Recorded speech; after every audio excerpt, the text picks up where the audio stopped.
अगर हम लोग को कोई प्रोडक्ट खरीदना है और उसके लिए हमें लोन चाहिए तो हम लोग बैंक के पास जाते हैं। जैसे आपको घर की फर्निशिंग करनी है या आपको न्यू कार लेना है तो उसके लिए आप लोन लेते हैं, बैंक के पास जाते हैं, या हो सकता है अपने रिलेटिव से भी पैसे बोरो करते हैं। उसी तरह देश भी लोन लेती है अपने कामों के लिए, देश भी पैसे बोरो करती है। देश हम लोग जैसे लोगों से पैसे लेती है डिफरेंट बॉन्ड्स और फॉर्म के थ्रू, और वो इंटरनेशनल मार्केट से भी, किसी और कंट्री से, इंटरनेशनल बैंक से भी देश लोन लेती है।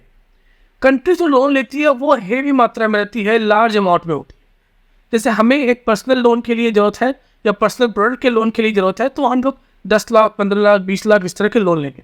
लेकिन अगर कोई इंडस्ट्री है वो लोन लेना चाहती है अपने काम के लिए तो वो करोड़ों में लोन लेगी।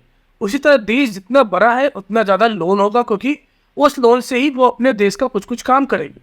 तो इस तरह से अगर जहाँ पे देश बड़ी है या कंपनी बड़ी है तो वहाँ पे लोन की जो अमाउंट है वो ज़्यादा आने वाली है। तो ये चीज़ हम लोग समझ गए कि डेब्ट क्या होता है। अब आप सोचो कि अगर डेब्ट ज़्यादा है किसी के ऊपर तो ऑब्वियसली वो एक बर्डन है, बोरोइंग के बर्डन के ऊपर है, और उसे विथ इंटरेस्ट वो डेब्ट को चुकाना पड़ता है।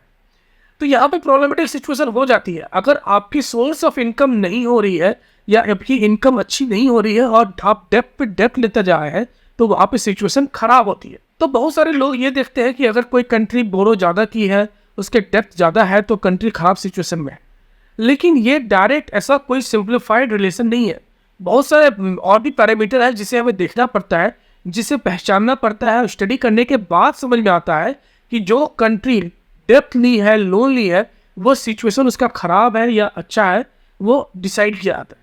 तो बहुत सारे और भी पैरामीटर है जिसपे किसी भी कंट्री का इकोनॉमिक प्रोग्रेस डिपेंड होता है। सिर्फ डेब्ट परसेंटेज देख के किसी भी कंट्री का हम लोग इकोनॉमिक प्रोग्रेस और इकोनॉमिक सिचुएशन को नहीं देख सकते हैं या नहीं समझ सकते हैं।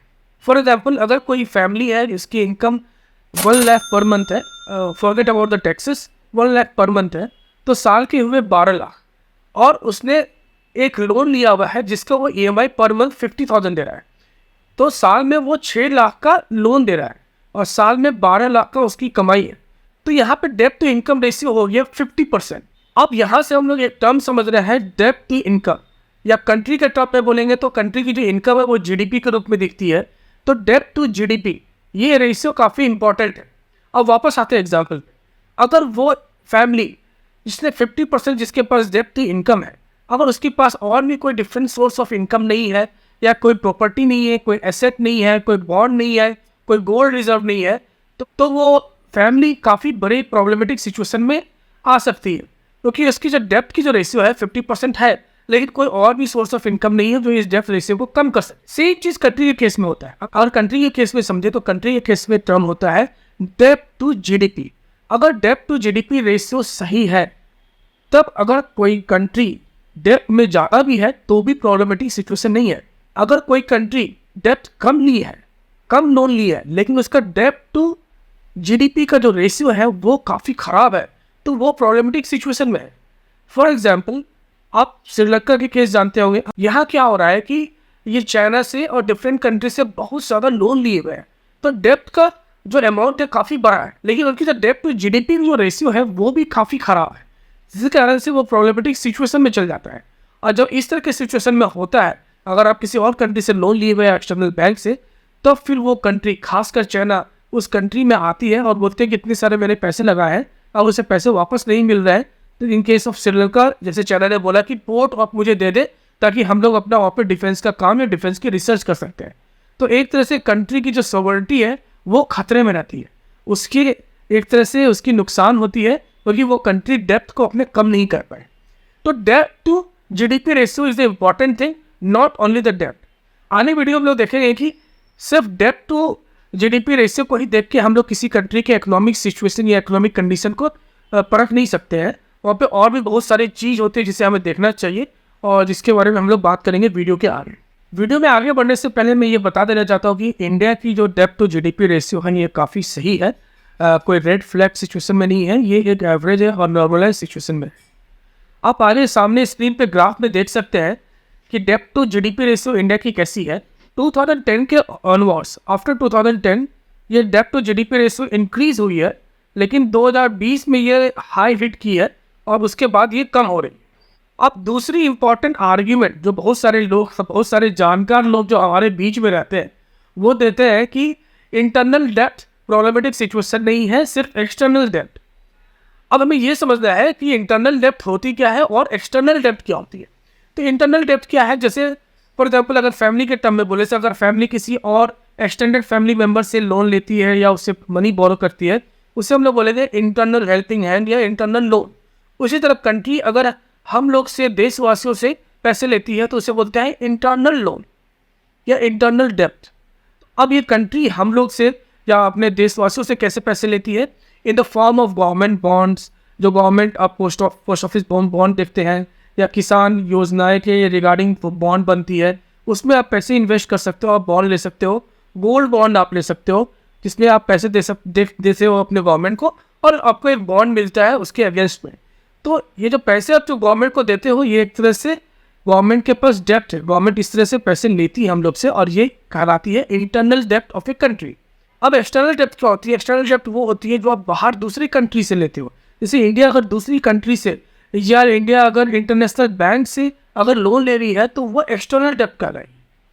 अब एक्सटर्नल डेप्ट में क्या होता है प्रॉब्लम कि आपको इंटरेस्ट के साथ या जो भी है ना फॉर्मेलिटीज़ या जो भी एग्रीमेंट हुई है उसके हिसाब से आपको पैसे देने पड़ेंगे। अगर पैसे नहीं देंगे तो फिर आपका भी हाल श्रीलंका और पाकिस्तान जैसा होगा। लेकिन इंटरनल डेप्ट में एक एडवांटेज क्या होता है कि आपने अपने ही लोगों से पैसे लिए तो आप उस पर डिले भी कर सकते हो। फॉर एग्जाम्पल आप अगर एक्सटेंडेड फैमिली मेम्बर से पैसे ले रहे हो तो आप डिले भी कर दोगे तो चलेगा, कोई ऐसा आपको उसके ऊपर कोई पेनल्टी या कुछ ऐसा चीज़ देना नहीं पड़ेगा।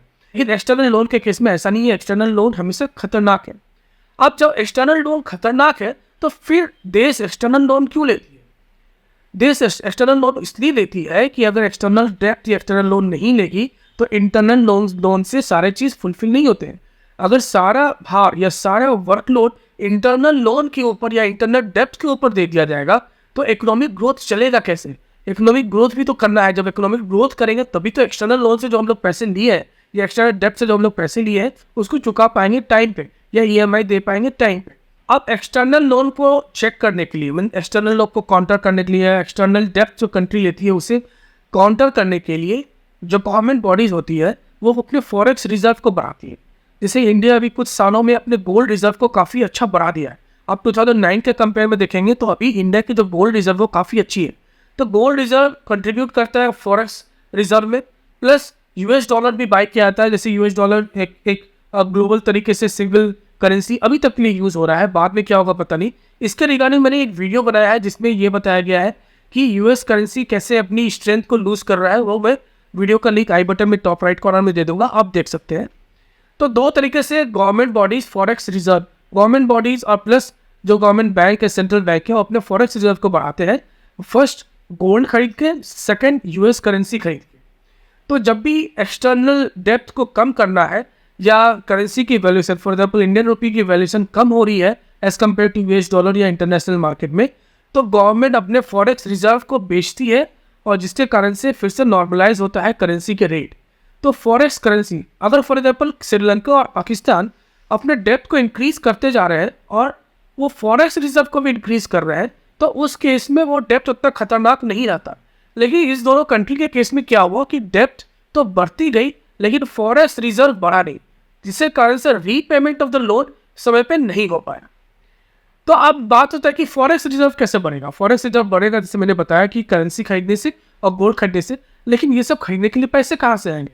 ये सब खरीदने के लिए पैसे आएंगे जब कंट्री आपकी डेवलप करेगी, कंट्री आपकी इकोनॉमिक ग्रोथ करेगी, वहाँ पे इंडस्ट्री अच्छा करेगी, ताकि इसका कंट्रीब्यूशन गवर्नमेंट बैंक्स और गवर्नमेंट के रेवेन्यू में होगा, जिसके कारण से एक्सटर्नल डेप्थ को कम किया जा सकता है। अभी आप स्क्रीन पे देख रहे हैं कि इंडिया की एक्सटर्नल डेप्थ percentage with respect to the GDP 2015-2016 में ये परसेंटेज काफ़ी नीचे हुई थी। 2017-2020 में ये फ्लैट थी। 2020-2021 में इसकी जो परसेंटेज है वो इंक्रीज़ हुई थी और 2021 और 2023 में ये डिक्रीज़ हुई है। तो हम ये नहीं कह सकते हैं कि external loan percentage with respect to GDP India का बहुत ज़्यादा है। तो अब ग्राफ देखेंगे आप, अगर जो अपने स्क्रीन पे आप जो डाटा देख रहे हैं उसमें एक अच्छी सी साइन कर्व, एक अच्छी सी ग्राफ बन रही है। तो एक तरह से वो एक साइकिल दिखा रही है, जैसे बिजनेस साइकिल कंप्लीट होती है एक्सटर्नल लोन की जो वैल्यू है, एक्सटर्नल लोन के जो परसेंटेज है वो कम भी हो रही है। तो इंडिया ओवरऑल एक्सटर्नल लोन के चक्कर में ज़्यादा नहीं पड़ा है। एक्सटर्नल डेप्थ जो इंडिया ने लिया है वो अच्छे तरीके से उसे कम भी कर रहा है। अगर वो ग्राफ प्रोपोर्शनली बढ़ता जाता, अगर ये ग्राफ स्ट्रेट लाइन में रहता और प्रोपोर्शनली बढ़ता जाता तो यहाँ पे प्रॉब्लमेटिक सिचुएशन होती, क्योंकि ग्राफ का टेंडेंसी एग्रेसिव है और वो मूव करता जा रहा है। यहाँ पे ग्राफ एग्रेसिव नहीं दिख रहा है, क्योंकि जब ग्राफ बढ़ रहा है तो कुछ समय के बाद ग्राफ फ्लैट भी हो रहा है और ग्राफ गिर भी रहा है नीचे। इंडिया अभी 85% ऑफ द डेप्ट एज कम्पेयर टू जीडीपी है, जो काफ़ी अच्छा है। अब बहुत सारे लोग ये भी बोलेंगे कि इंडिया की डेप्ट इतनी तो खराब है नहीं, 85% है। जापान के देखो 300%, 400% है, दूसरी कंट्री के देखो मोर देन 150% है।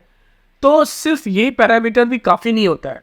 जैसे मैंने वीडियो के शुरू में ही बोला था कि देयर आर मल्टीपल पैरामीटर्स। आगे आप लोग देखें कि जो भी डेप्थ लिया जा रहा है, एक्सटर्नल डेप्थ हो या इंटरनल डेप्थ हो, वो किस तरीके से कैपिटल गेन में, कहने का मतलब कंट्री के जो वहाँ पे जो काम हो रही है, इंफ्रास्ट्रक्चर हो रही है, उसके इन्वॉल्वमेंट में कितना यूज़ हो रही है, वो दर्शाती है कि आपकी जो डेप्ट टू जीडीपी रेशियो है वो अच्छी है क्या नहीं, या वो जो नंबर दिख रहे हैं वो लॉन्ग टर्म के लिए अच्छे रहेगी क्या नहीं। जैसे कंट्री ने डेप्थ लिया और उस डेप्थ को अगर कंट्री यूज़ कर रही है एक पॉजिटिव चीज़ के लिए, फॉर एग्जाम्पल इंफ्रास्ट्रक्चर, रोड की क्वालिटी अच्छी करने के लिए, मैक्सिमम नंबर ऑफ एक्सप्रेसवे और हाईवेज अच्छी क्वालिटी का बनाने के लिए, इससे क्या होगा कि प्रोडक्टिविटी ऑफ द जो इंडस्ट्री है वो अच्छी होगी, लोगों का जो मूवमेंट काफ़ी फास्ट होगा, जिससे कारण ओवरऑल प्रोडक्टिविटी बढ़ेगी। तो उस केस में ये डेप्थ अच्छा है, उस केस में डेप्थ लेना अच्छा है, क्योंकि ये हमें पता रहेगा कि डेप्थ को चुकाने के लिए जो पैसे चाहिए, जो पैसे इनकम चाहिए, वो आराम से आ जाए। लेकिन अगर आप डेप्थ लेके फ्री में अनाज दे रहे हैं, फ्री में इलेक्ट्रिसिटी दे रहे हैं, काफ़ी सब्सिडी दे रहे हैं, तो वहाँ पे खतरनाक साबित होगी। सेकेंड चीज़, अगर आप डेप्थ लेके सिर्फ पुतले बना रहे हैं मिनिस्टर्स के, सिर्फ आप ऐसे इंफ्रास्ट्रक्चर बना रहे हैं जो कंफर्ट और लग्जरी है लेकिन वो नॉर्मल पीपल के लिए यूजफुल नहीं है, तो वहाँ पे ये प्रॉब्लमेटिक सिचुएशन होगा। अभी हम लोग आगे वीडियो में देखते हैं एक ग्राफ जिसमें ये दर्शाया जाएगा कि इंडिया अपने डेप्थ को कितने परसेंटेज कैपिटल में कन्वर्ट कर पा रहा है। अभी जो आप सामने जो ग्राफ देख रहे हैं उसे कहते हैं gross fixed capital formation with the percentage of GDP. 2007 के बाद ये ग्राफ नीचे जा रही है। ये ग्राफ को ऊपर होना चाहिए।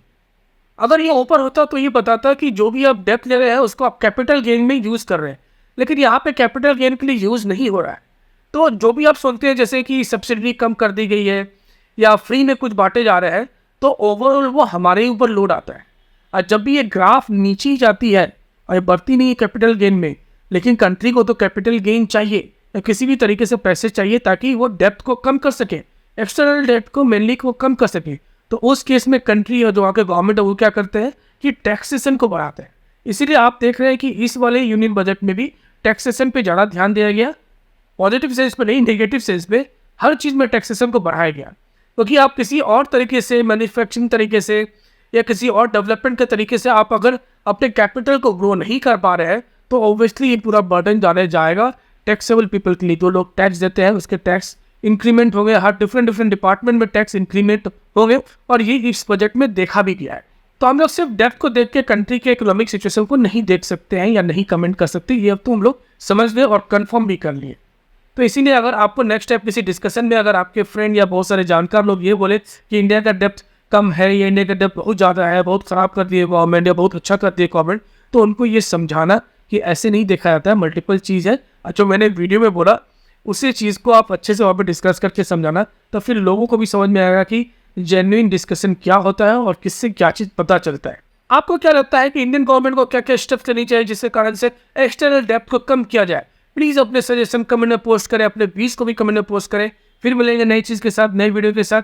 Please subscribe my channel, this helps me a lot, और शेयर करें और लाइक करें मेरे वीडियो को।